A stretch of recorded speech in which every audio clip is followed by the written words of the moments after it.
Le lin est vraiment important pour le territoire et Capsen a pour stratégie de capter et conserver la valeur ajoutée du lin sur le territoire.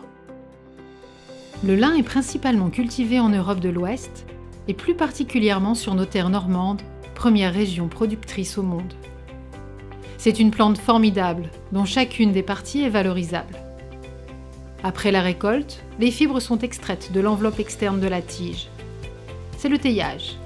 Cette première transformation permet de classer les fibres en deux catégories, les fibres longues et les fibres courtes. C'est à cette étape que le pôle lin de Capsen intervient pour la deuxième transformation. Le pôle lin, c'est 5 entreprises. Ça va du peignage à la filature, d'un côté pour le textile et de l'autre côté sur les matériaux. C'est des produits pour le non-tissé automobile et de l'autre côté les composites haute performance. Une partie des fibres longues est envoyée dans l'usine de peignage LSM à Saint-Martin-du-Tilleul dans l'Eure. Le peignage consiste à travailler la fibre pour en faire des rubans prêts à être filés. Les rubans de fibres de lin sont ensuite exportés vers la filature du groupe. L'usine FIR en Pologne travaille le ruban pour en faire un fil. Cette production haut de gamme est destinée à l'ameublement de luxe. Une autre partie de la production de la linière de Saint-Martin approvisionne le marché traditionnel du textile. Le reste est acheminé vers l'Ineo, positionné grâce à son produit le flax tape sur des marchés de niche ou de haute technologie.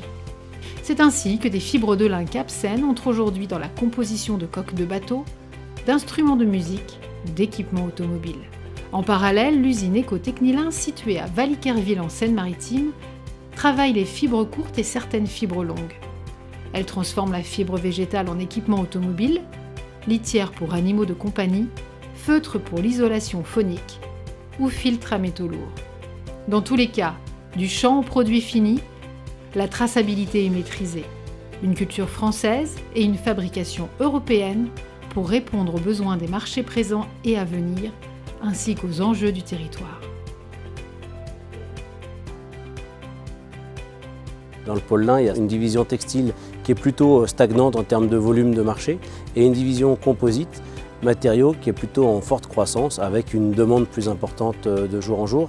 L'idée, c'est réellement que toutes les activités du pôle soient en croissance et pour ça, il va falloir être meilleur que les autres en termes de qualité, de traçabilité et d'innovation. Les enjeux, c'est clairement améliorer le mix de produits, créer des nouveaux produits, plus de valeur ajoutée pour derrière être plus rentable tout simplement.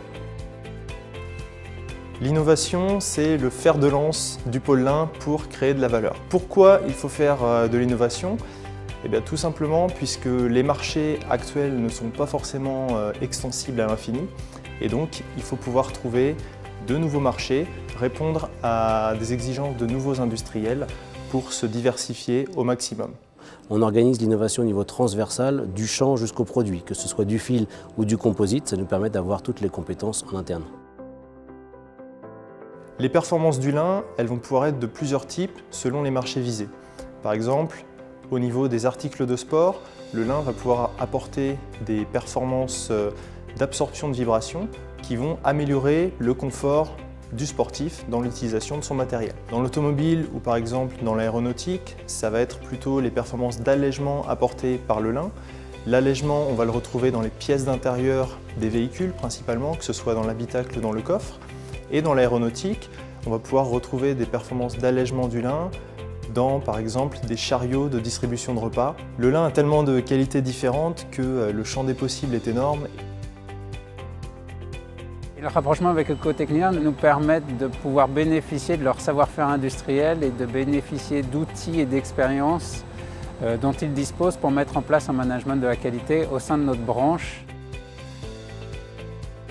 Le management de la qualité, c'est d'optimiser les processus et les performances à tous les niveaux au sein de nos entreprises, que ce soit au niveau de la production, de la maintenance, des stocks, de satisfaire nos engagements environnementaux, sociaux, économiques pour viser la satisfaction de nos clients. C'est une évolution, je pense, qui est nécessaire parce que ça va nous permettre aussi de rester compétitifs, de permettre à nos clients aussi de l'être et de viabiliser que ce soit les produits, les activités et les filières. Donc c'est rassurant pour toutes les parties prenantes, que ce soit les clients, les salariés, les actionnaires, les producteurs de lin.